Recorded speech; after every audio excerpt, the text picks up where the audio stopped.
Namozsiz qalb Allohdan uzoq vaqt ayro tura olmaydi.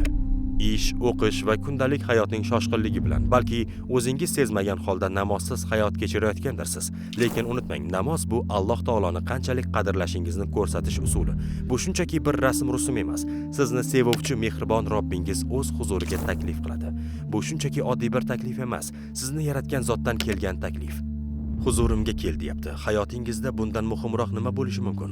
Alloh sizga shunchalik qadr berayotgan bir paytda siz uning taklifiga qanchalik qadr beryapsiz? Robbingiz yaratuvchingiz uchun butun bir 24 soatdan 1 soatginani ajratish shunchalik qiyinmi?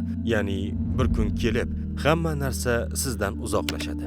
Sevgan odamlaringiz, boyligingiz, hamma narsa sizni birma-bir tark etadi. Lekin Robbingiz sizni hech qachon tark etmaydi.